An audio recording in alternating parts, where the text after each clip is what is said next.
Hi, so I was running some tests on this Softube Tape um, plugin that I love, and I was trying to figure out what exactly did the Crosstalk knob do. So by the name, I knew it was something to do with the two channels L and R feeding into each other. But how is the question? So first, if you test it, like just turning it up.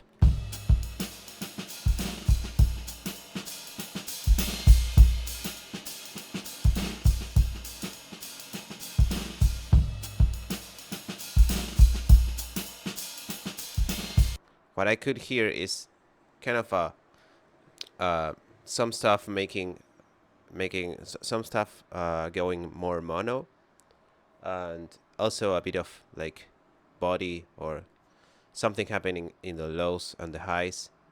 But I didn't quite understand what was happening, so I started doing some tests. What I did here is take this exact sound and I made it mono. Okay, so I made it mono first.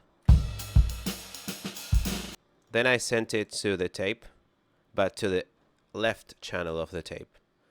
And then I extract the right channel of the tape. So I hear only what is going through the crosstalk, right? So imagine this.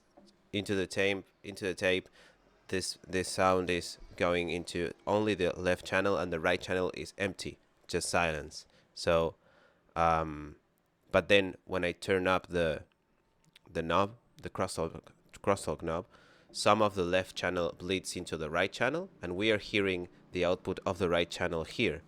So we will only hear what is going out of the crosstalk, what's going from left to right.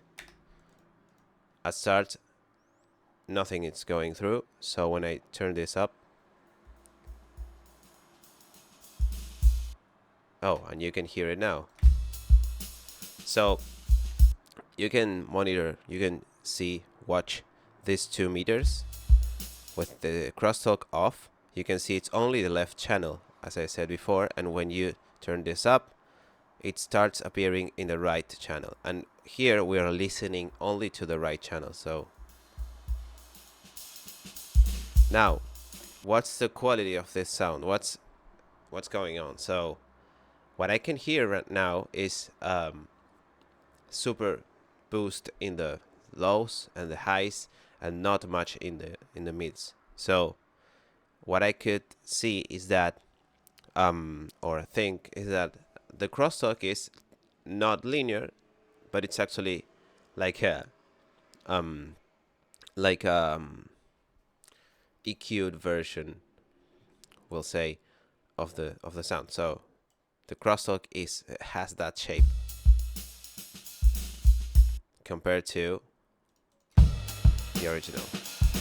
So it's actually lacking all the mids, right? So I can take this analyzer and check this out. This is the original. So you can see we have this curve, and now this is the bleed. So it has almost no mids. It's a lot of sub and highs. So what does that to our sound when it's in stereo? And we have to remember, this is what's bleeding from left to right. So this is the left channel being EQ'd and feed into the right channel, but the same thing happens in reverse. So the right channel would get bled into the left channel with this same curve. I didn't test the other way around, but we can assume that's the thing. I will test it later, but I don't think we have any difference. So what we can do now is go back to the stereo version of this.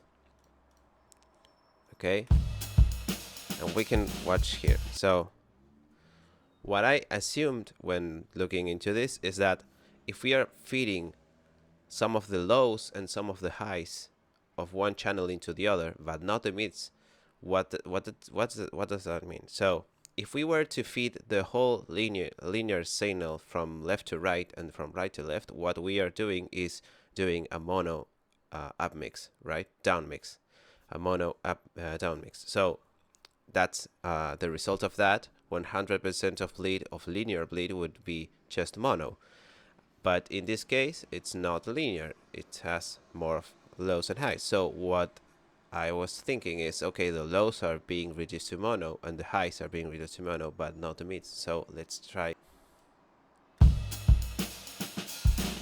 Look at this graph. So we have lows here, mids and highs, and left and right channels. How much stereo information is in there? I'll turn this up. Sorry.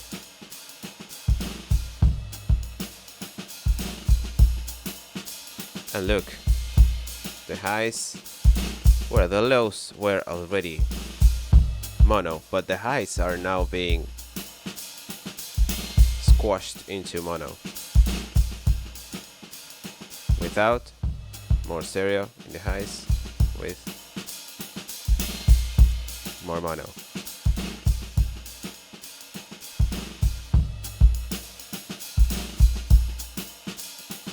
Okay, so now if you pay attention to the sound while you look at this, you can hear it. You can hear the hi-hat on the right, especially the brilliance of the hi-hat, the upper part of the spectrum. It goes to the center. It goes to the right. It goes to the center and to the right. And in the left we have the right, and it goes to the center and it goes to the left. Okay, so in the bass we don't have much there in this exact in this sample, but you can see what's happening. So overall, if you feed a little bit of crosstalk in a master, for example, or in any track, what we will be doing effectively is two things. First, making a bit more mono the bass and the highs, and giving a little bit of bass and highs to the sound, because the overall total mix of things will have more bass and highs than mids, because you are adding up that content. So yeah, that's what I came up with, and I hope this is useful.